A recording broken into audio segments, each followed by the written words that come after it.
el libro de Ruth.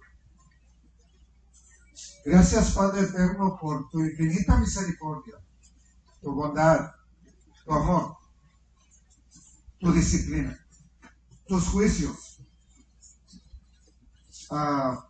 Todo lo que permites que pase, tormentas, situaciones difíciles, porque eso nos tendría que hacer volver a ti, reconocerte. Pero aún en medio de todo ello, muchas veces la gente reniega, Padre, y solamente te echa la culpa y dicen que eres un Dios malo, cuando lo único es que tú eres bueno y quieres lo mejor para nosotros. Amén, Padre. Amén. Seguimos estudiando el libro de Ruth, donde estamos hablando de la redención.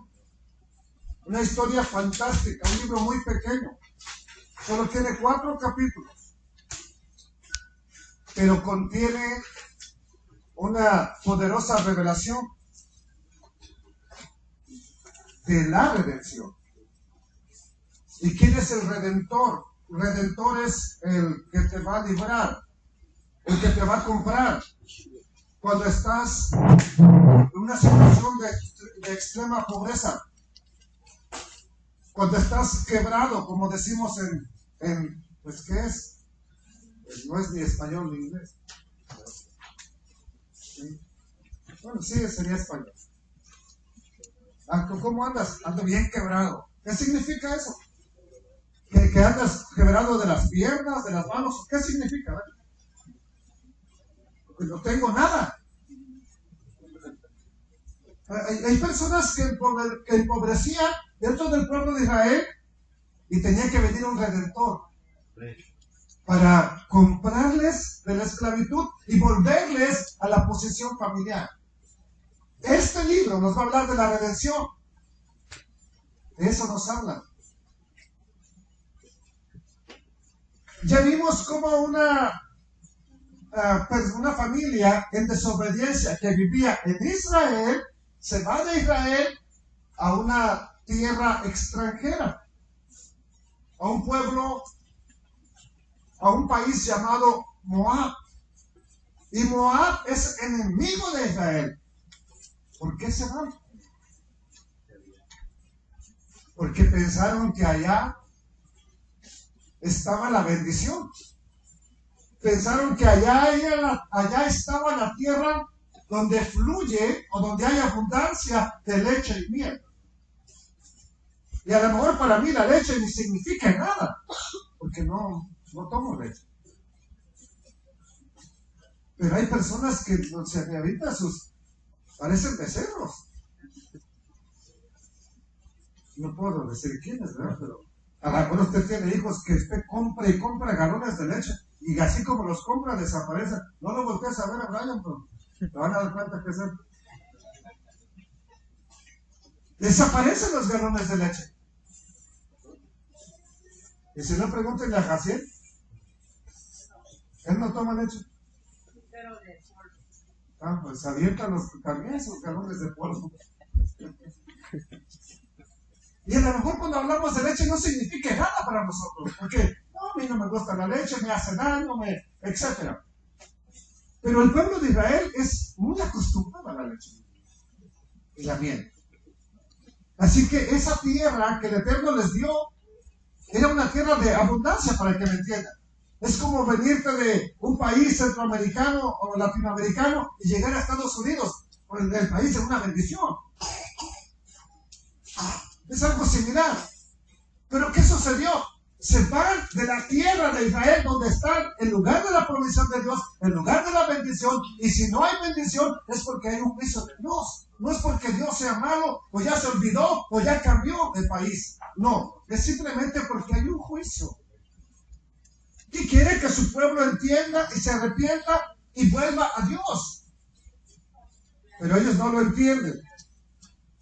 Sin embargo, ahora la mujer más grande, llamada matriarca, ¿verdad? Así se les dice culturalmente, llamada Noemí, ha regresado, me fui para arriba, ha regresado, ha vuelto a la tierra de Judá, a la tierra de Israel, y con ella viene una joven de Moab, que llegó a ser su nuera y que ahora es su nuera.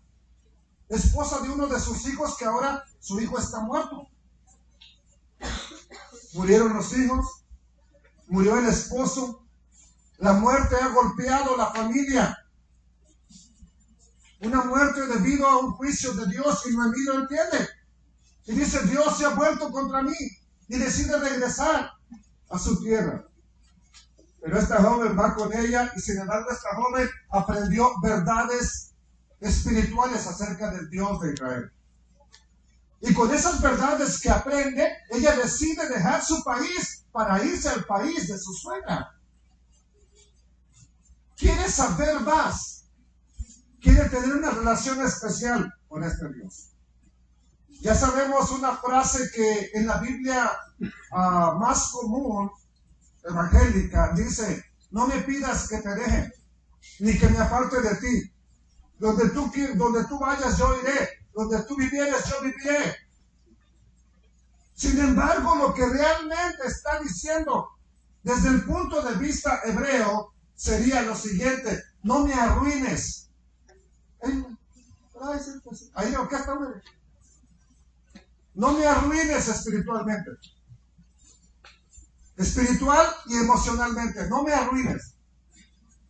Al decirme que me vaya de vuelta a la casa de mi madre, que me vaya a mi país, que me vaya a servir a mis dioses. Otra palabra que lo vimos allá, no me golpees. No le está diciendo, no me pidas que te deje, no me golpees. ¿Por qué? Porque al decirle, regrésate a la casa de tus padres, de tu madre, a tus dioses, la está mandando a la idolatría. Y Ruth, que ha aprendido del Dios de Israel, sabe que a Dios no le gusta la idolatría. Por eso le dice, no me arruines espiritual y emocionalmente al decirme que me vayas de vuelta a la casa de mi madre. También le dijo lo siguiente, tu pueblo será mi pueblo y tu Dios. La palabra Dios es la que hemos conocido regularmente en español. Sin embargo, en la Biblia, desde la palabra original sería Elohim. Y Elohim es Dios. Tu pueblo será mi pueblo y tu Elohim no dijo será, ya es mi Dios. Ya es el ser con el que yo tengo una relación. Así que no me pidas que yo vaya a servir a dioses paganos. Porque yo ya tengo una relación con este Dios que era o es tu Dios. Porque digo era porque ella parece que está perdiendo la fe y su nuera la está abrazando. Esa fe. Y ahora sí ya se acordaron dónde vamos, ¿verdad? Pero entonces Ruth ha llegado a Ruth es el nombre de la nuera de Noemí. Ruth ha llegado a la conclusión de que el Dios de Israel es el único Dios, el único Elohim verdadero. Y aquí está lo importante, que la vida de Ruth refleja su fe. No tienes que preguntarle, oye, ¿tú eres creyente? Su vida refleja su fe. Y aquí viene lo importante. ¿Ocurre así contigo? Tomas decisiones que permiten a los demás ver que tú tienes una relación con el Dios eterno.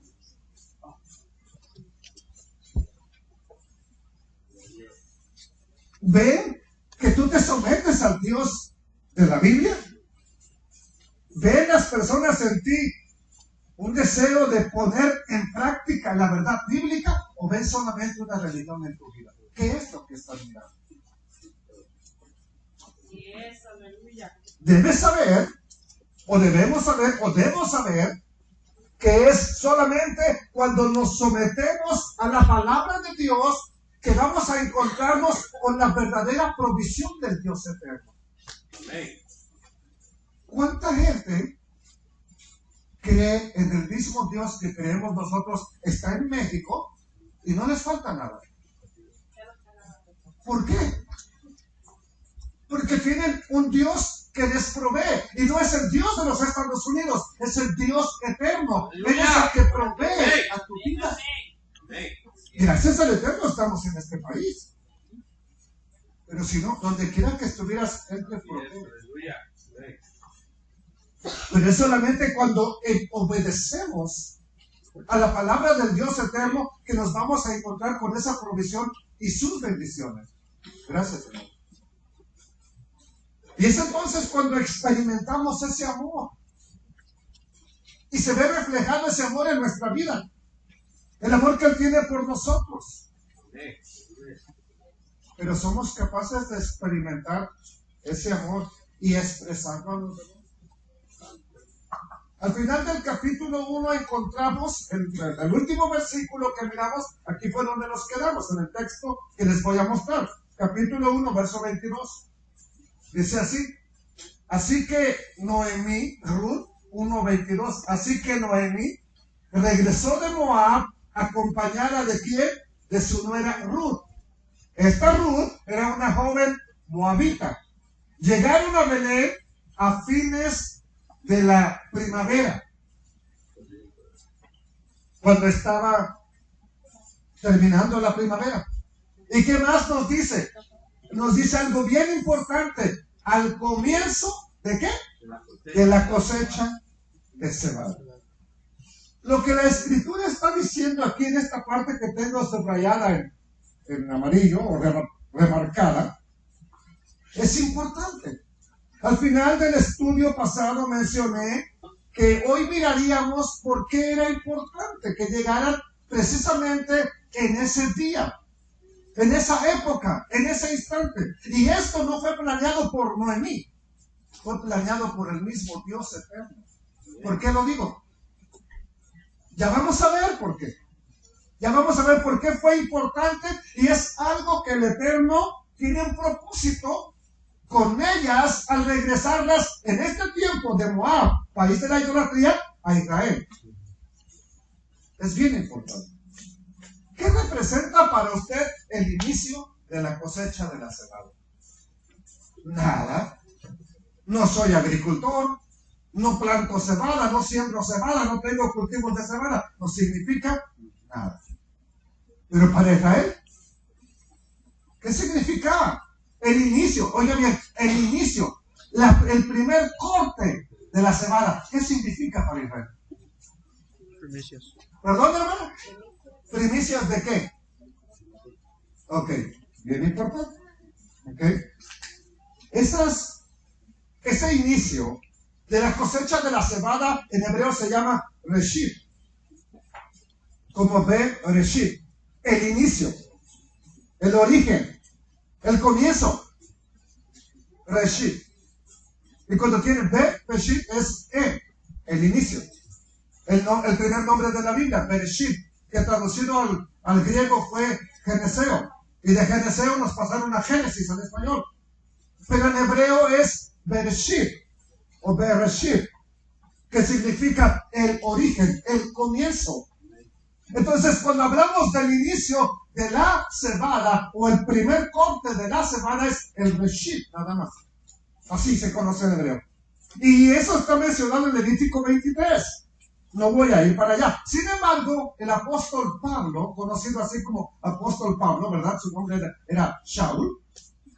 Él escribe algo importante en cuanto a la resurrección del Mesías, de Cristo, de Yeshua. ¿Qué dice? No sé si tengo, bueno, no lo tengo, permítame. No, ya me acordé que no tengo el texto. Pero en 1 Corintios, capítulo 15, habla sobre la resurrección de nuestro Salvador. Y esa mención de la resurrección del Salvador, ¿cuándo ocurre? Cronológicamente hablando, no digamos en qué año, en qué día ocurre la resurrección del Mesías.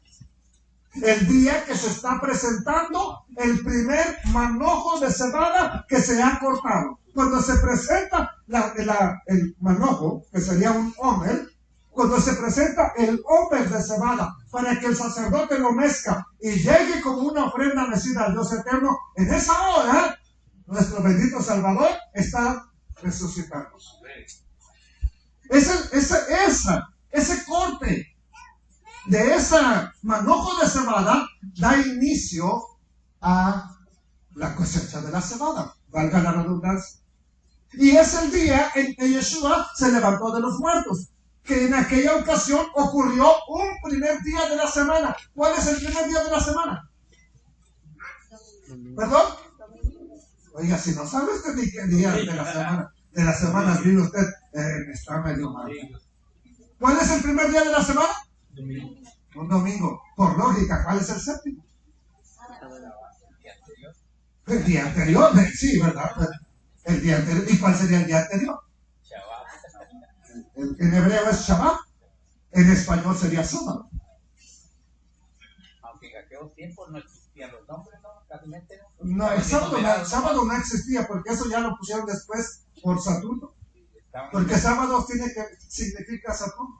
Estaban enumerados, ¿no? Exactamente. Domingo, en hebreo no existen los nombres como los tenemos. Es solamente Yom Rishon, ok, 1. Y ahí empieza 2, 3, 4, hasta Yom Shishi, que sería sexto. El único que tiene nombre es el séptimo día de la semana, que sería Shabbat. ¿Por qué tiene nombre? Porque Shabbat significa cesa, para, detente. Domingo no significa primer día de la semana. Es Dominis Dies, en latín, que traducido al español sería día del sol. Igual que Sunday. Sunday es día del sol. Tenemos el primer día de la semana como día del sol. Lunes es luna. Martes es Marte. Miércoles es Mercurio. Jueves es Júpiter. Viernes es Venus. Y sábado es Saturno. Eso es lo que está la gente sin saberlo mencionar.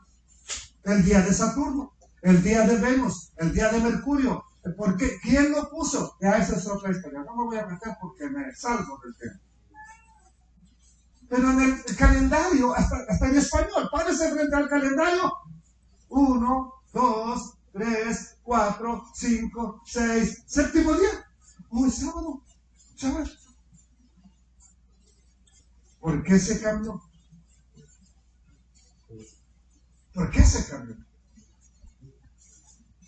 Lupita, ¿no le pareció extraño que la Serena haya dicho, vamos a la iglesia hoy? Estos locos que tienen a esta hora con este calor, ir a la iglesia hoy. Bueno, estamos tratando de restaurar las cosas. Dios dijo, el séptimo día es bendecido, el séptimo día lo ha apartado, el séptimo día hay una santa convocación, el séptimo día quiere una reunión contigo. Solamente estamos haciendo eso. Solamente hemos vuelto a eso, ¿verdad? ¿Sí me sale? Es todo lo que estamos haciendo. Entonces fue en ese primer día de la semana, la resurrección de Yeshua, primer día de la semana, o el inicio de ¿qué? De la cosecha de la semana. Y en ese día llega ¿quién? Sí, aparte del Salvador, ¿quién llega a Belén de Judá? ¿Por qué llegan en ese día? Se acaba de morir todo, ¿no? En la vida de Noemí. Se acaba de morir todo, ¿sí o no? ¿Llega en el día de qué? De resurrección. ¿Qué significa eso? Noemí, tu fe se perdió, tu esperanza está perdida, pero has llegado en el mejor momento a reencontrarte con el Dios de la vida. Cuando yo veo todo esto en la Biblia, digo, Padre, ¿por qué estaba esto tan escondido de mí? Entonces, ese día es muy importante. ¿Por qué? Porque el día del inicio de la cosecha de la semana es un día de inicio, un día de vida. ¿Ok? Con la resurrección del Mesías, la muerte fue destrozada, fue vencida. El pecado fue destruido. La victoria se volvió una realidad. A través del Mesías Yeshua y por la fe en él, podemos obtener también la victoria.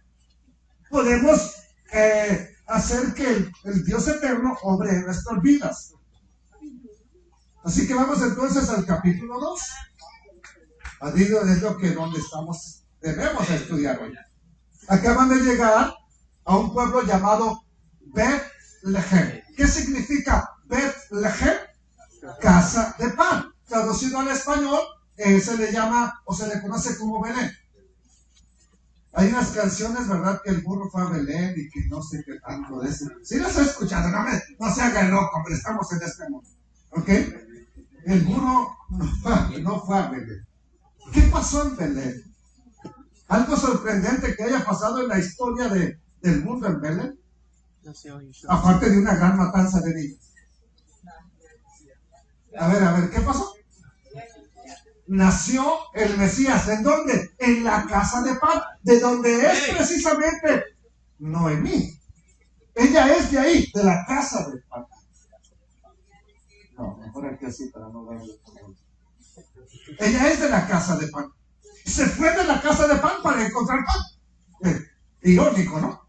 Vive en la casa de pan, se va fuera de la casa de pan para encontrar pan, pero la provisión de pan es ahí. Ahora regresa a Betlehem, a la casa de pan.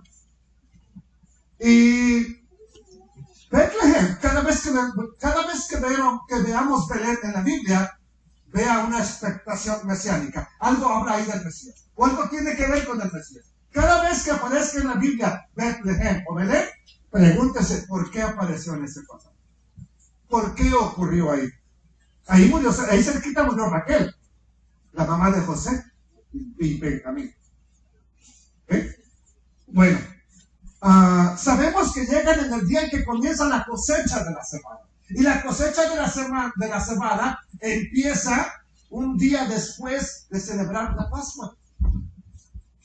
Y empieza un inicio, un conteo de 1, 2, 3, 4, 5, 6, 7 semanas. Y el siguiente día de la semana número 7 es la fiesta que se conoce en español como Pentecostés, pero que en hebreo es Shavuot o fiesta de las semanas. Cuando dice el libro de Hechos, capítulo 2, llegó el día de Pentecostés. Hechos no está inventando Pentecostés ni está descubriendo la fiesta de las semanas. Es algo que ya estaba establecido desde mucho antes de que naciera el Mesías, Cristo. Ellos lo celebraban hasta ese día que Hechos lo menciona. Pero cuando lo menciona Hechos, las personas piensan que ahí inicia el famoso Pentecostés. No, es una fiesta que ya estaba establecida por el Dios eterno. Llegan al inicio de la cosecha. ¿Para qué? Vamos a ver para qué. Capítulo 2, verso 1. Lo primero que menciona el capítulo 2 dice: y Noemí tenía un pariente ¿de quién? De su marido. ¿Cómo se llama su marido? ¿O cómo se llamaba? Perdón, porque ya está fallecido. Elimelech. ¿Qué significa Elimelech? Son dos nombres o dos palabras. Eli es mi Dios, mi Elohim, y Melech es rey. Mi Elohim es el rey. Y ese tiene un pariente, y en hebreo sería Ish Gibor Hayil. ¿Qué significa Ish Gibor Hayil? Un varón, un hombre poderoso. Un hombre que guarda la ley, un hombre guardador de la ley, un hombre que practica la ley. ¿Cuál ley? La de Dios. ¿Qué más nos dice? Ese hombre poderoso o fuerte o grande o reconocido, ¿qué era? Él se llamaba Boz, era pariente de Elimelech, el que había sido esposo de Noemí. Además, este Boz era ¿qué? Muy rico. ¿Muy qué? Muy rico. Muy rico. ¿Quién es muy rico que te puede dar todo? ¿Quién es el pariente redentor de nosotros? Yeshua, el Mesías. Sin embargo, aquí, ¿por qué lo menciona? Acaba de llegar derrotada, fracasada, y lo primero que menciona el capítulo 2 es que tiene un pariente. Pero no se habla más de ese pariente. Por lo menos no ahorita. Tiene un pariente, es rico. Esta palabra Gibor Hayil sería fuerte, poderoso, pero esto sería conocido. Alguien que se conoce, alguien que es conocido por las personas. Es muy especial. especial este pariente. Y no es una palabra normal para cualquier pariente. Es un pariente que ella conoce y que conoce muy bien, que es conocido. Y tiene importancia porque Noemí sabe qué clase de persona es este Booz. Noemí sabe qué clase de persona es. Ya vamos a irlo entendiendo. ¿Ok? Noemí tal vez no entienda por qué llega y por qué lo primero que se menciona es a este Booz. Pero para nosotros tiene que ser importante. ¿Por qué? Porque antes de que ella llegue a la ciudad de Betlehem, el Dios eterno está trabajando. Él ya se está moviendo antes de que Noemí llegue a la ciudad. El Eterno ya tiene preparado un pariente rico, benévolo, conocido, fuerte, poderoso. Lo mismo sucede en tu vida. Tú vas a un lugar, pero antes de que llegues allá, el Dios eterno ya se está moviendo para preparar lo que tú vas a necesitar o lo que Él va a hacer en tu vida. Así que tal vez Noemí no lo entienda, pero te lo digo, antes de que tú te muevas, el Eterno empieza a mover las cosas, como el que maneja los muñequitos, ¿verdad? Que empieza a mover los hilos, empieza a dirigir la historia, con el fin de que puedas experimentar la bendición.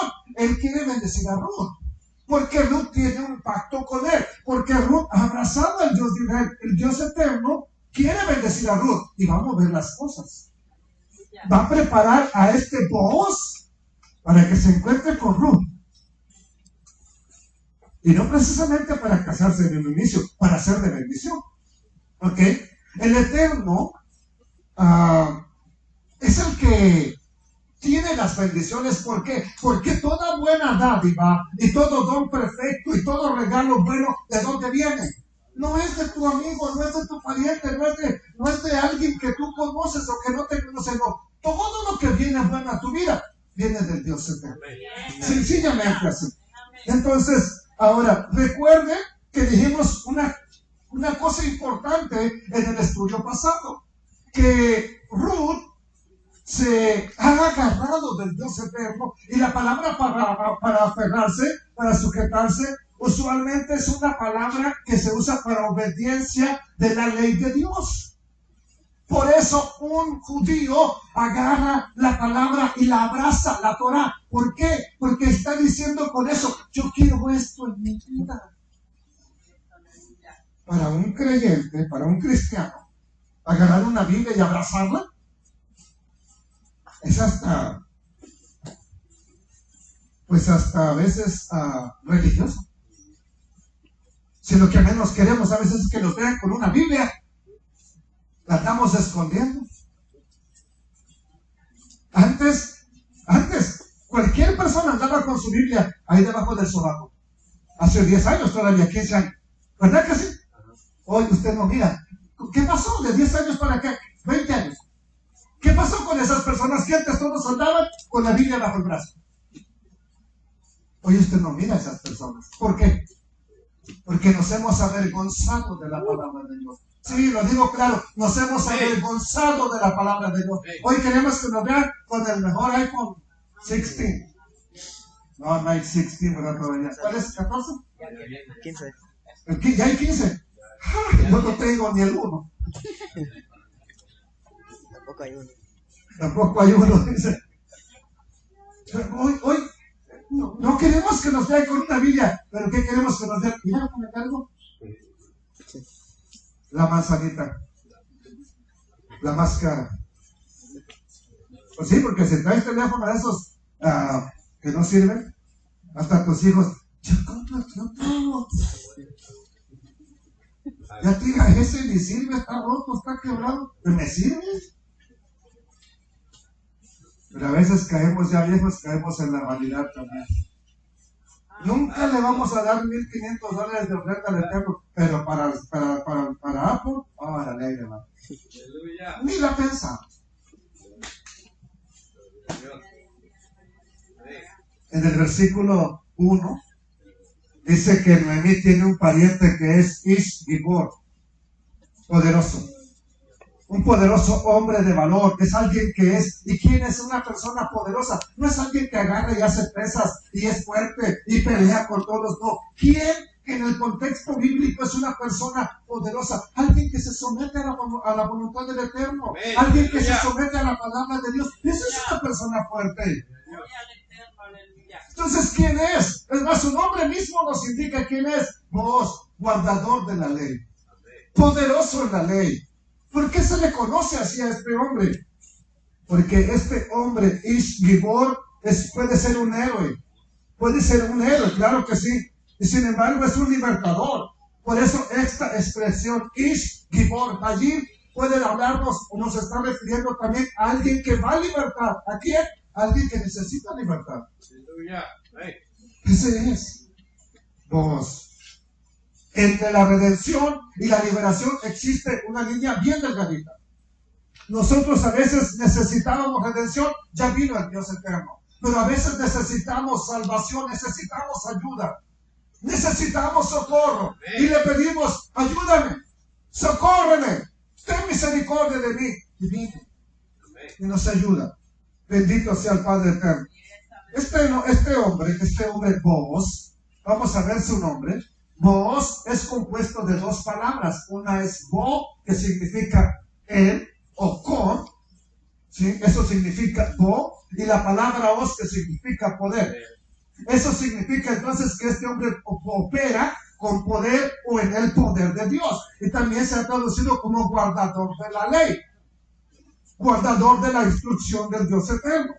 Entonces, amados hermanos, la palabra del Eterno, al aplicar esa verdad en nuestras vidas, se obtiene el poder de Dios. Y no estoy hablando de que vas a ser poderoso como Él. Vas a tener la bendición de Dios. Vas a tener el respaldo de Dios. Vas a tener la seguridad de Dios en tu vida. Es alguien que puede hacer grandes cosas. ¿Recuerdan? Nada más los que estuvieron aquí, lo que enseñó el hermano Jonas.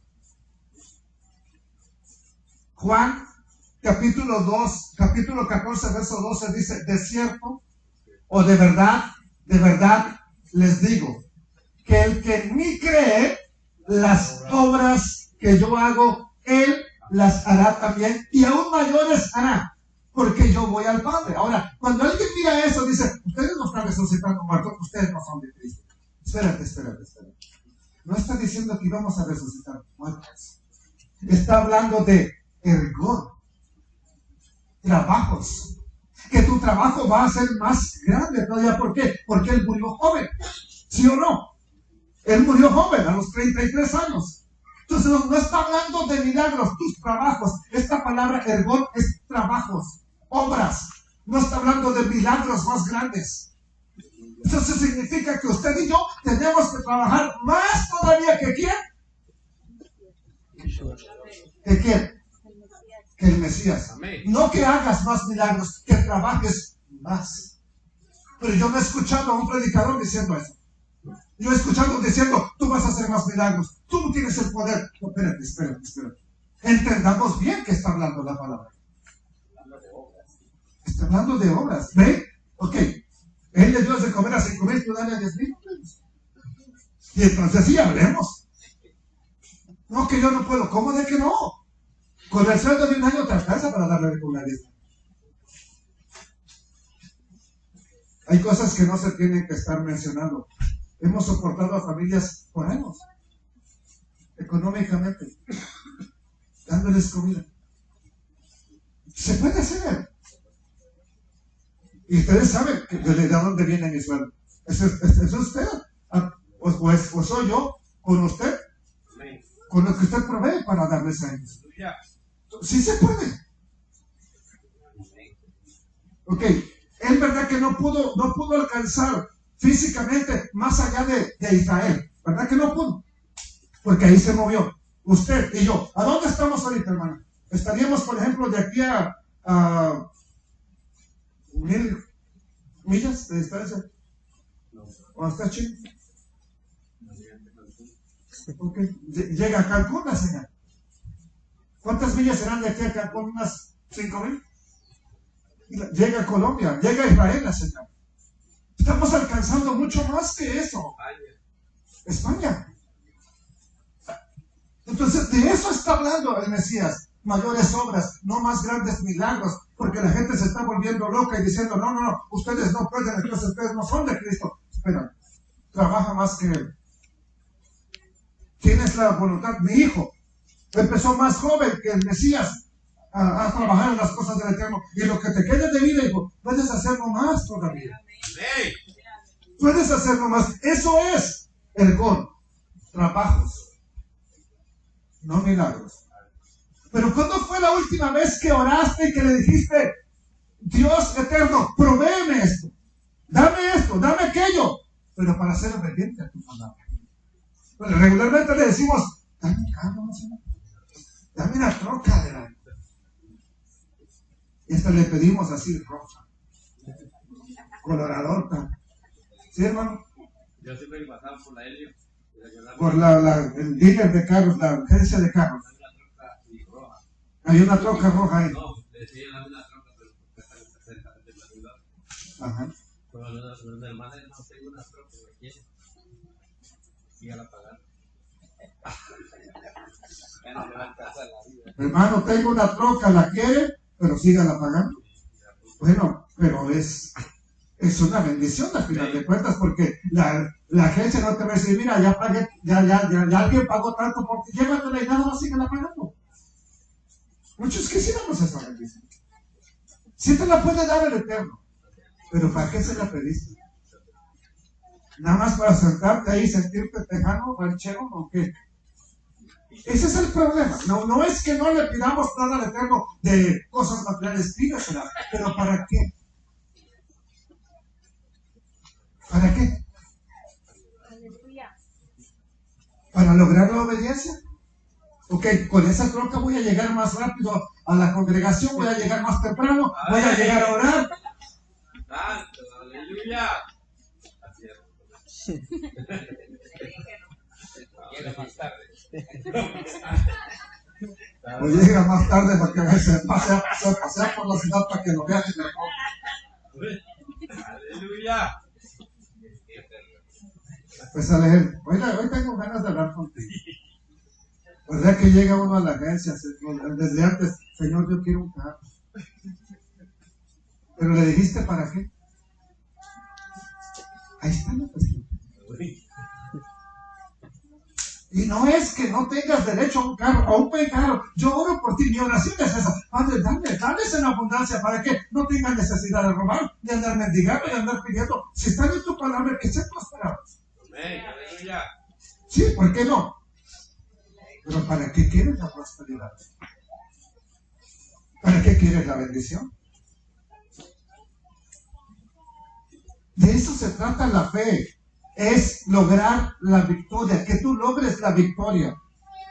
Pero la victoria es obediencia al Eterno. No es que ya triunfé, ya tengo casa, ya tengo 5 carros, ya tengo mi moto, ya tengo mi cortadora de césped de último modelo. No. La fe es triunfar, pero triunfar es obediencia a la palabra de Dios. Porque puedes tener todo el mundo, todo el oro del mundo, pero si tu alma no está bien con el Eterno, ¿a dónde vamos? ¿A dónde vamos? ¿A dónde fue el hombre rico de la historia? ¿A dónde fue? ¿Al lugar de qué, hermano? Él era rico, pero no le daba de comer ni a Lázaro. Y si no le daba de comer a Lázaro, menos a los demás. Solamente le invitaba a sus amigos porque hacía fiesta. Solamente eso. Y muchos de nosotros hacemos fiesta cada 15 días, cada mes. Órale, carne. Pero no invitas a nadie que no sea de los mismos que siempre invitas. Y no me estoy quejando, ¿verdad? No me estoy quejando de que no me invite a mí.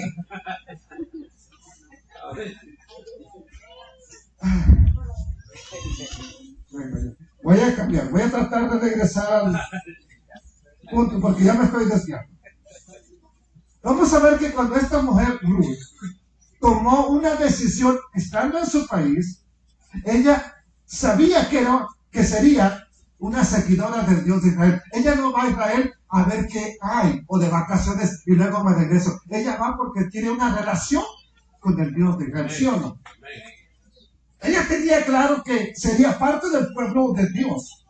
Y cuando tú dices como ella, no importa cuál sea tu linaje, tu nacionalidad, tu país de origen, tu familia, tu ascendencia o descendencia, cuando tú dices como Ruth, yo quiero que ese Dios sea mi Dios, yo quiero que tu pueblo sea mi pueblo, créeme que ese Dios lo va a hacer posible.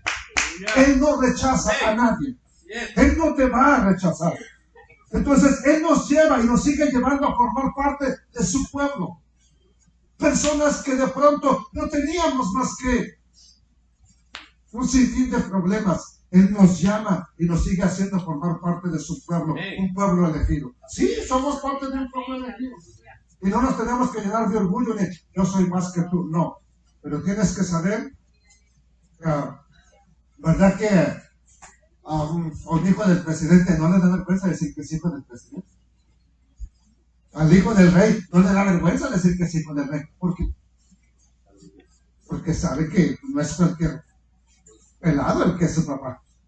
A nosotros no debería darnos vergüenza decir quién es nuestro pueblo, quién es nuestro padre, quién es nuestro Dios. No debería darnos vergüenza. Versículo 2, empezamos en el versículo 2. Dice, Ruth, la moabita, le dijo a Noemí, a su suegra, te ruego que me dejes ir, ¿a dónde? Al campo, no al picnic. ¿A qué va? Dice, recogeré espigas en pos o detrás de aquel a cuyos ojos hallare gracia. Y ella respondió, ven. Ya no le dijo nuera. ¿Ahora cómo la llama? Ya cambió la relación. Ahora Noemí entendió que esta no se va a ir por nada. Ahora la llama hija. Pero Ruth le dice, quiero ir al campo y quiero recoger espigas detrás de aquel o de aquella persona en que yo halle gracia, que tenga misericordia de mí, que me quiera hacer un favor. Bien, hija mía. Noten lo que le dice Ruth a Noemí. Quiero recoger espigas detrás de aquella persona ante la cual yo encuentre gracia. ¿Qué es gracia? ¿Qué está haciendo Ruth al decirle esto a su suegra? Está utilizando verdades bíblicas. ¿Por qué lo digo? Porque existe un mandamiento bíblico de la misma palabra del Dios eterno que dice, no espigarás la esquina o el final de tu campo de cosecha. Mira, acá están los trabajadores. Esto sería, de aquí para acá, hay una franja de cosecha que no la pueden tocar el dueño ni los trabajadores del dueño. ¿Quién o para quién es esto que está por acá rezagado? ¿Para quién es? Perdón, pobres, ¿qué más? Viudas, ¿qué más? Huérfanos, ¿qué más? Extranjeros. Ok, ¿cuál de estos califica Ruth? Extranjera y viuda. ¿Sí? Y pobre, tiene tres de las cualidades que se necesitan para que ella sea, porque no puede venir uno que ya tiene cosecha por allá a recoger esto. Solamente esto es para pobres, viudas, huérfanos, extranjeros. Solamente 4 tipos de personas. Al Ruth decirle a su suegra, quiero ir a recoger espigas delante de aquel ante quien yo halle gracia, o sea, me dé una pequeña porción. Ella está usando la verdad bíblica. Sabe que hay un poco para ella. ¿Cómo podríamos explicar esta orilla? No tenemos ni un cuadro aquí. ¿Sabe que las pinturas todas tienen un cuadro, un marco? Bueno, esta pequeña orilla que se dejaba alrededor de la cosecha era como ese cuadro del marco, o el marco de la pintura. Ese se dejaba para los pobres. Y aquí viene algo importante. Tú puedes ser generoso, con mucho o con poco. Ahora, ¿cuánto había que dejar de las orillas? Vamos a imaginarnos que este cuadro es nuestra cosecha. Todo esto lo sembramos y lo vamos a cosechar. ¿Cuánto hay que dejar a los lados para pobres, huérfanos, viudas, extranjeros? ¿Cuánto hay que dejar? ¿Qué es la orilla? Los 4 lados, ¿no? Sí, pero ¿qué tanto? ¿1 metro? ¿2? Pues vamos a ponerlo en surcos. Vamos a poner que hay 1000 surcos por todos. ¿Cuántos surcos dejamos a cada esquina? A cada lado. ¿Perdón? ¿Perdón, hermano? 1. Aquí viene lo importante. La cuarta parte, ¿no? Tú puedes ser, no. Este es un mandamiento que se conoce como Lei Lo Shar. Un mandamiento que no tiene límite.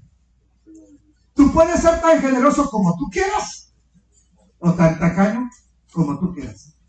Si tú decides, bueno, yo nomás voy a dejar, dice que nada más la orilla, deja un surco. Tú estás cumpliendo el mandamiento. Y usted te dice, por favor, trabajadores, no me toquen lo de 20 surcos. Empiecen de ahí para adelante. Ya sabían los demás que vienen, que de ahí para allá es para ellos. ¿Cuánto es lo apropiado? No lo dice el Eterno. Cuando te dice ayuda al pobre, no te dice, tienes que ayudarlo con $1000, ¿verdad que no? ¿Con cuánto? Puedes darle $1 si tú quieres. Puedes darle 10. Puedes comprarle comida para una semana. Como tú decidas. Lo importante es que lo hagas. Lo importante es que lo pongas en práctica. Porque si nunca lo pones en práctica, no sabes lo que es la bendición del Eterno. ¿O para qué es la bendición del Eterno? Perdón. Ahora, permítame tantito. Tenía mi agua por ahí. Gloria al Eterno, aleluya. Ruth lo sabe. ¿Y cómo lo sabe? ¿Cómo saben esas cosas de bendición para ella? Bueno, alguien tuvo que enseñarle. Y ahora vemos que está haciendo exactamente lo que el Dios Eterno le instruyó a través de su suegra. Ella le tuvo que haber hablado de estas cosas. Ok, mira, en mi país se hace esto, se practica esto, se lleva a cabo esto, porque Dios lo dijo. Ella llega al país del pueblo de su suegra, que ahora es su pueblo, a ese Dios que tiene estas normas y dice, yo quiero ir a trabajar ahí. Yo quiero ir a recoger espigas, sí, porque era para los pobres, pero el dueño no lo cortaba y se lo llevaba al pobre de su casa. Por lo menos venga, siempre piensa a trabajar. Sí, mire, porque hoy en día, pues vaya, pues, ¿no tiene comida? Sí, pero venga a la casa. Venga, no me la puede traer.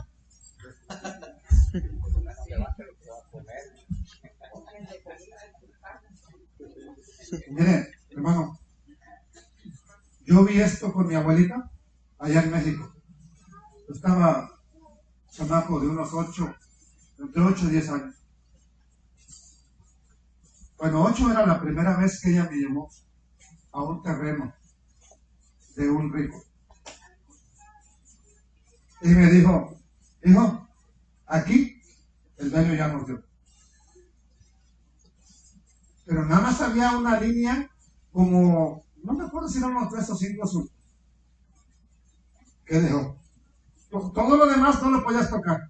Aquí dijo, vamos a cosechar. Y cosechábamos el maíz. Una costadilla ella, lo que podía cargar, ya viejita, y otro yo chamaco, ¿verdad? Vámonos a casa a desgranar. Teníamos para comer. ¿Qué conocía ese viejo ricachón? No lo sé. ¿Qué conocía mi abuela? Pues conocía de esa. Pero tenías que ir a recogerla. Tenías que ir a juntarla. Y también llegábamos a casa a desgranar. Y digo, ay, jefa, ya estoy cansado. ¿Quiere comer?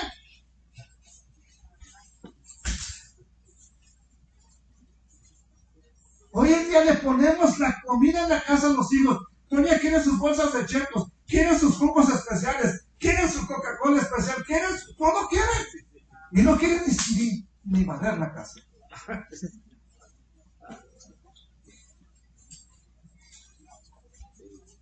¿Pero quién les hizo daño?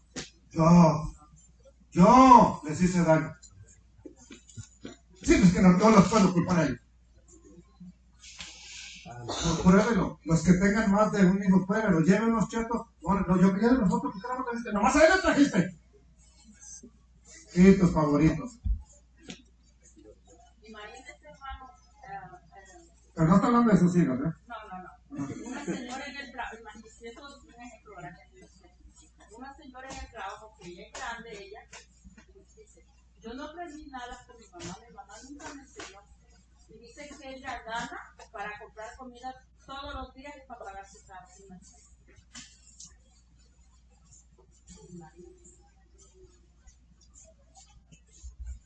Bueno. Le enseñó a pagar por lo menos el carro. ¿No? Dice que no le enseñó nada, pero le dice: ¿quieres carro? Págalo. Hoy muchos hijos quieren: ¿cuándo vamos a comprar mi carro? ¿Qué? Yo soy agencia de carros. ¿Por qué no me dicen cuándo me regalas una Biblia?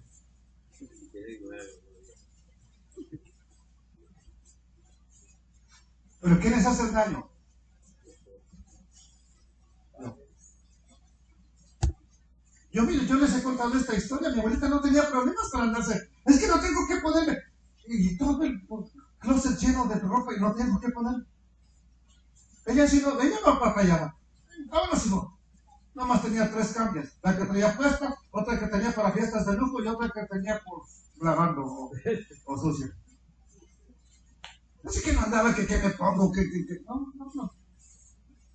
Oye, ¿de usted quiere salir? Espérate que no encuentro qué ponerme. No encuentro qué zapatos poner. ¿Dónde los perdiste? No, es que no sé cuáles. No encuentro los que combinan. De todos los zapatos me los tienes que comprar. Y si tienes 1000 ahí abajo de la cama. Pero estos no combinan con esta ropa.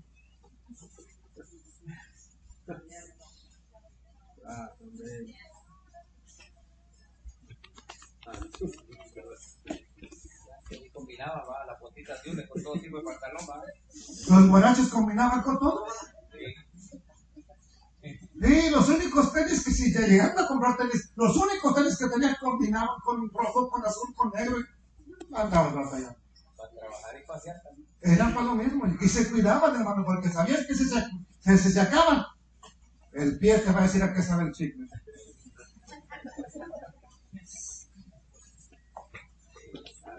Mire, hace poco, me encontré unos tenis bien buenos, hermano, allá afuera de mi casa. No están sucios. No están dañados. Yo creo que si acaso los pusieron unas 5 veces, si acaso. Buenísimo. ¿Pero por qué están ahí? ¿Por qué no los quiero? Y le dije a mi esposa: oye, hay que mandarlos a México, ¿no? Porque ni los usan, ni se regalan. ¿Sabe dónde van a parar aquí a veces, muchas veces? ¿Sabe dónde van a parar? Le digo, y no se enojan. A Goodview, Salvation Army. Y luego va la gente y los vuelve a comprar.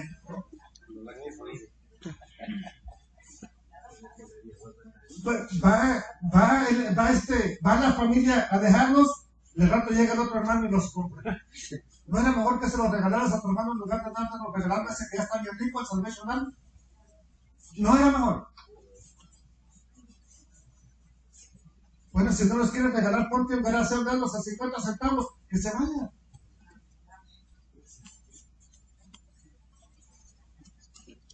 Ruth le dijo a su suegra: voy a ir a ver dónde encuentro gracia. ¿Qué le suena esa palabra? ¿Qué le dice esa palabra? ¿A dónde hallo gracia? Sí, eso es gel. Gracia, favor. ¿A dónde encuentro gracia? ¿Tú a dónde encuentras gracia? ¿Con quién encontraste gracia? Con el bendito Hijo del Dios eterno, ¿no? Él es con quien encontraste gracia. Pues ahora, ¿quién es el que pone en práctica la misericordia? ¿Quién? ¿Alguien que está en contra de la palabra de Dios o el que sabe de la palabra de Dios y la práctica? ¿Quién? Bueno, Ruth está diciendo: voy a ir por un campo. Un campo tiene que tener, uno de todos los que haya por ahí tiene que tener la parte que el eterno Dios ordenó. ¿Por qué? Porque le aseguro que había muchos que no lo hacen. Voy a ver a quién encuentro, ante quien yo halle gracia. ¿Qué es eso? Alguien que practique la palabra del Dios eterno, y ahí voy a pedir permiso, porque no se metía nada más a lo loco, pedías permiso. Voy a ver con quién encuentro favor, y ya sabemos que halló favor ante el guardador de la ley, ante el poderoso de la ley, ante el Ish Gibor, el fuerte, el varón fuerte. ¿Y quién es ese? Que al final de cuentas sería el Redentor. ¿Quién es ese para nosotros? No vos, es nuestro bendito Salvador, Yeshua el Mesías. Él es el fuerte en la ley, el poderoso Redentor. Él es nuestro bendito Salvador. Y Ruth encontró gracia con ese hombre. ¿Y qué le responde Noemí? Ve, hija mía, ve, no te preocupes. Y hay una relación ahí. Versículo 3 dice así: fue, pues, ¿verdad? Y llegando, espigó en el campo, ¿de dónde? Detrás de los segadores. ¿Por qué también detrás de los segadores? Porque hay otra ley que dice que si tú estás juntando los manojos de cebada y se te cae una espiga, o dos, o tres, ¿qué tienes que hacer? ¿Perdón? No tienes que volver. ¡Ah, se me cayó! Déjala ahí. ¿Para quién? Para estos mismos 4 tipos de personas: pobres, viudas, huérfanos y extranjeros. Déjalo ahí, no lo toques. Por eso va detrás de los segadores. Y aconteció por Ventura. ¿qué significa eso, por ventura? Por casualidad. Ahora, si el Eterno ha estado trabajando desde antes de que llegara Ruth y Noemí, ¿ustedes creen que esto es por casualidad? ¿Es por casualidad que llegó al campo de Booz, o el Eterno la guió ahí? El Eterno va a guiar tus pasos donde te tiene la bendición para ti. Dígalo conmigo: si el Padre Eterno me lleva, allá hay bendición. Así de sencillo. Entonces, y aconteció por ventura que aquella parte del campo era ¿de quién? Del hombre que se menciona en el primer versículo, de Booz. ¿Quién es Booz? Es un hombre rico, el cual era de la familia de Elimelech. Vamos a ver que ahora Ruth, ¿qué está haciendo? Está siguiendo a los que cosechan. Ya saben, lo que caiga al suelo también le pertenece a ella, lo puede utilizar. Ella está utilizando verdades de la Biblia, verdades de la palabra de Dios. ¿Por qué? ¿O para qué? Para hallar provisión, para hallar sustento para su vida. Entonces, para hallar cómo satisfacer sus necesidades físicas. La palabra del Dios eterno es la instrucción. ¿Quieres la verdadera provisión? ¿Quieres el sustento verdadero? ¿Quieres la provisión correcta? Ponga su confianza en la palabra de Dios. Practíquela. Vívala, no nada más la lea, vívala, y va a encontrar todo esto que está encontrando Ruth. Ahora, ella va, ¿verdad? Y dice así: va detrás de los segadores, Valliquer, Micreja. Y aconteció por ventura, o sea, un acontecimiento le ocurre a ella, sería la traducción más cercana. Un acontecimiento le ocurrió a ella. ¿Qué declaración es esta tan especial? Por ventura. Es un acontecimiento que rara vez ocurre en las escrituras. Valliquer, Micreja. Es una palabra que muy pocas veces aparece en la escritura, en el texto hebreo. Pero cuando aparece, nos está indicando que hay un evento ahí que tiene un significado bien importante. ¿Recuerdan, por ejemplo, a Eliezer, el siervo de Abraham? Él está buscando esposa para Isaac y empieza a hacer una oración: si el Dios eterno, el Dios de mi amo Abraham, me quisiera conceder este favor, y empieza a pedir una mujer específicamente. Y por ventura, ahí aparece esta frase: Valliquer, Micreja. Y apareció Valliquer, Micreja por ventura, la que sería la esposa de Isaac. Por ventura. Si eres el Dios eterno contestando la oración. Bueno, cuando vemos este acontecimiento de Micaí llevarse a cabo en nuestras vidas, es cuando caminamos por fe. Cuando tú realmente pones tu confianza en el Dios eterno, vas a ver cosas que parece que ocurren por ventura, pero son cosas de Dios. No es que ocurrieron al azar. Hermano, iba yo manejando y de pronto se le salió la llanta al trailer. ¿Y qué cree? Nada más, cuando ya iba a pegar, brincó. No fue por casualidad, fue el Dios eterno librándote. ¿Por qué? Porque caminas en la fe en el Dios eterno. ¿Sabe que un día, me recuerdo ahorita, se le cayó una costal de frijoles a un camión que llevaba costales de frijoles? Y justo nosotros íbamos ni tan lejos de la casa, pasaba la carretera cerca de casa, como a, qué sé yo, 1 kilómetro. Pero allá caminar era normal. Aquí 1 kilómetro es, ay, está bien lejos. Si en carro no queremos ir. Imagínense caminando. Como 1 kilómetro en la casa. Ahí pasaba la autopista. Se le cayó un costal de frijoles y nosotros no teníamos frijoles, mi abuela y yo. Ella iba pidiendo por frijoles. Y es una curva ahí. Si un día vamos, te la voy a enseñar. Es una curva. Y ahí cuando el trailer dio vuelta, pues se cae el costal de frijoles. Casi le caen los pies a mi abuela. ¿Qué se le habrá caído? Dijo mi abuela. ¿Y lo vemos? Frijoles. ¿Usted lo aguanta? Sí, sí me lo aguanta. Por casualidad cayó ahí. No fue por casualidad. Fue porque el Dios eterno estaba queriendo bendecir a mi abuela. ¿Con qué? Con frijoles. No teníamos. Y el eterno estaba proveyendo. Así de sencillo. Fue pues, llegando espigó detrás de las personas, el campo era de voz. Ahora, ¿quién es este voz? Voy a hablar esto rápidamente, espero me entienda y no confundirlo. Boaz va a ser una persona importante en la vida de Ruth, porque tiene que cumplir algo. En Deuteronomio 25 nos habla de algo importante.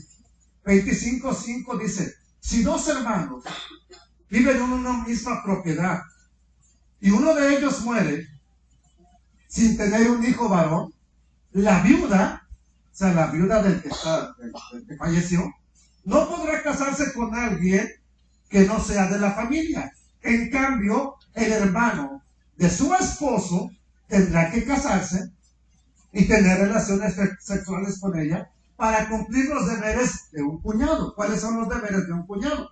Bueno, tenía solamente, la obligación solamente era procrear un hijo varón. ¿Para qué? Para que siguiera la descendencia de esa persona que murió y no fuera cortado o acabado su nombre.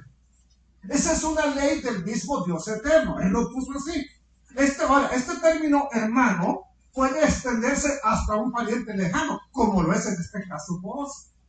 Por eso lo estamos mencionando. ¿Ok? La escritura nos dice que si el hombre muere sin hijos, la viuda tiene que casarse preferiblemente con el hijo mayor, el más grande de ellos, el que sigue, ¿verdad? ¿Para qué? Para procrear juntos un hijo. Esto se le llama en hebreo como jibun, ¿sí? O matrimonio de levirato. Un matrimonio solamente para concebir un hijo, con la intención de que siga teniendo descendencia ese que murió. Entonces, ahora sí, Ruth, como hay una historia que conocemos en el libro de Génesis. ¿Se acuerdan de la señora Tamar? ¿Ok? Miren, aquí dice, aquí tenemos lo que es el jibun o matrimonio por levirato. El hijo primogénito que procrean juntos se considera una continuación de la línea del que había muerto. Esta práctica se conoce como jibun o matrimonio por levirato. El cuñado, o sea, el que se va a casar ahora con la mujer, se le llama Yabam y a la viuda se le llama Yebamah.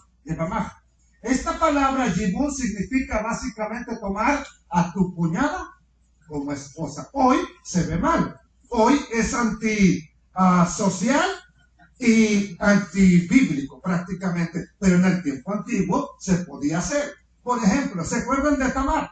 Tamar es una mujer, nuera de Judá, que se casó con el hijo mayor, muere el hijo mayor porque es perverso y luego tuvo que casarse con el otro hijo. Muere también porque es malo. Entonces ya Judá ya no le quiere dar al otro hijo pequeño que queda. Y la manda a casa de sus padres. Un día ella sabe que su suegro va a ir a cortarle la lana a las ovejas, a esquilar Es lo que bíblicamente se conoce. ¿Y qué hace? Se viste como una prostituta. Se disfraza de prostituta, se pone al lado del camino y ocurrió que el suegro, pues ya se le había muerto a la señora también, tiene ganas de acostarse con una mujer, va y se acuesta con ella pensando que es una prostituta y es curiosamente o por ventura queda embarazada. ¿Ok? Y ya sabe la historia. ¿Ok? Bueno, ahí en esa familia no es que Judá tenía que llegarse a ella para tener un hijo. Él todavía tenía otro hijo, pero no se lo quiso dar a Tamar para que continuara la descendencia. Entonces el Eterno permite eso. Entonces regresamos al verso 3. Y aconteció por ventura que aquella parte del campo era de Boaz. Verso 4, ¿qué dice? Mientras estaba allí, o sea, mientras Ruth estaba cortando las espigas, juntando las espigas, llegó Boaz de Belén y saludó a los cosechadores y les dice: Jehová Immejem, o sea, el Eterno sea con ustedes. El Eterno lo bendiga, respondieron los cosechadores. ¿Qué es la palabra Immejem? Immejem es una expresión con ustedes. Es lo mismo prácticamente que Immanuel, que sería con nosotros Dios. En este caso es Immejem, que el Eterno esté con ustedes. ¿Okay? Hay una frase que nosotros decimos en hebreo, de la oración de Aarón, sacerdocio arónico: Yevarejeja Adonai. Así contestan ellos: el Eterno te bendiga a ti. Es lo que ellos responden. ¿Ok? Verso 5. Entonces, les decía acerca de Jehová Immejem, o el Eterno Immejem. Este Immejem es como Immanuel. Immanuel es con nosotros, y Él es Dios, Dios con nosotros. Es lo que significa. Verso 5, dice así: mientras estaba allí, llegó Boaz de Belén, ya sabemos, lo saluda. ¿Qué pasó? Más adelante, verso 6. Verso 5. Entonces Boaz le pregunta a su capataz: ¿quién es esa joven? Que le vaya, él no la conoce. ¿De quién es? Y el capataz le contestó: es la joven moabita que volvió ¿con quién?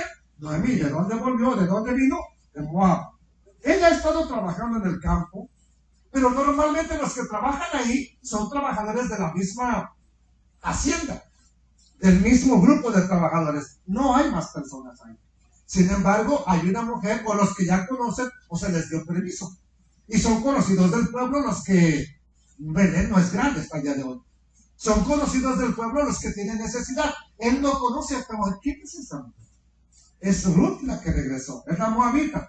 Ahora, ¿qué pasó? Se metió allá a la fuerza porque quiso. Verso 7. Esta mañana, ¿qué hizo? Me pidió permiso para recoger espigas detrás de los segados. Ella está poniendo en práctica la palabra del Eterno. Pide permiso. ¿Qué va a recoger? Nada más lo que se calla. ¿Qué más dice? Entró, pues, y está espigando. ¿Desde cuándo? Desde la mañana hasta ahora, sin descansar ni un momento. No dijo: bueno, ya tengo para el lunch del mediodía, vámonos a casa. Ha estado espigando desde la mañana hasta ahorita. Verso 8, voy rápidamente, ya se me hizo tarde. Boaz se acercó a Ruth y le dijo: escucha, hija mía, quédate aquí mismo con nosotros. No vayas a espigar a otro campo. Sigue muy de cerca a quién? Las jóvenes que son mis trabajadoras. ¿Por qué no pone con las trabajadoras? Para que no la molesten. Es una mujer extranjera, es una mujer joven, le pueden hacer cualquier cosa.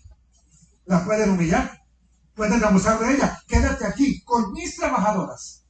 No te vayas de aquí. Ahora, vos la va a proteger.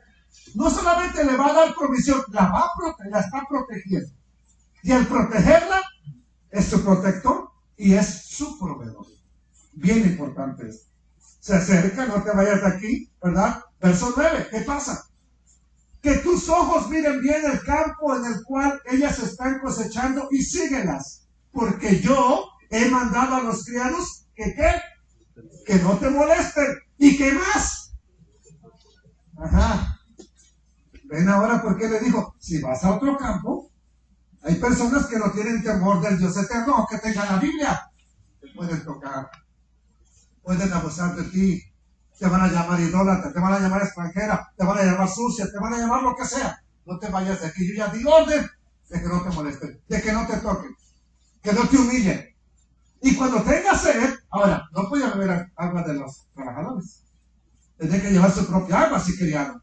Pero él le dice, cuando tengas sed, ve a las vasijas y bebe ¿de dónde? Del agua que sacan los criados para que beban de aquí. Entonces, vos está afirmando, yo proveeré para ti no solamente comida, sino protección, cuidado y agua. ¿Qué es lo que ha proveído el Dios eterno para ti? Todo, familia, casa, provisión, salud, todo lo que tú quieras, todo. ¿Cómo debemos responder a eso? La pregunta es, ¿serás lo suficientemente sabio después de ver todo esto para empezar a aplicar la palabra de Dios a tu vida? ¿O vas a actuar como lo hizo Noemí, Elimelech, Mahlón y Kilión, que abandonaron la palabra para irse de la casa de Pablo? ¿Seremos lo suficientemente sabios como Ruth para decir, mi suegra no aprovechó esto, mi familia, mi esposo se alejó de este Dios, yo sí quiero una relación con él? Yo quiero aplicar esa verdad bíblica a mi vida, y por eso la vemos trabajando en el campo, porque está aplicando esa verdad bíblica. ¿Y qué sucede? No solamente hay provisión de comida, no solamente hay cuidado, no solamente hay un cerco de bendición, hay agua, hay protección, hay cuidado, y amados hermanos, todo eso lo tenemos con nuestro bendito Redentor, Yeshua el Mesías. A su nombre sea la gloria, Él solamente sea exaltado, Él solamente sea glorificado, y que su nombre sea bendecido por siempre. Padre, te doy gracias. Gracias porque en ti encontramos grandes provisiones. Provisión de sustento, de abrigo, cuidado, paz, bendición, comida. Todo lo hemos encontrado en ti. ¿Y por qué, Padre? Porque a pesar de que muchas veces no entendíamos correctamente tu palabra, decidimos empezar a caminar en lo que conocíamos, en lo que sabíamos. Pero ahora que estamos conociendo más profundamente tu palabra, permítenos aplicar esa palabra en nuestra vida, practicarla, vivirla y compartir de las bendiciones que tú nos das, eterno Dios, con aquellos que tal vez son menos favorecidos, que tienen menos que nosotros, o que están pasando un proceso de limpieza, de cuidado, de disciplina, qué sé yo, Padre eterno, pero que al final de cuentas necesitan, o están más pobres, tienen menos. Por lo menos orar por ellos, Padre eterno. Gracias por poner estas grandes bendiciones en nuestras manos. En el nombre de tu Hijo amado, nuestro bendito Salvador, Yeshua el Mesías, y para gloria de Dios Padre. Amén, eterno Dios. Amén.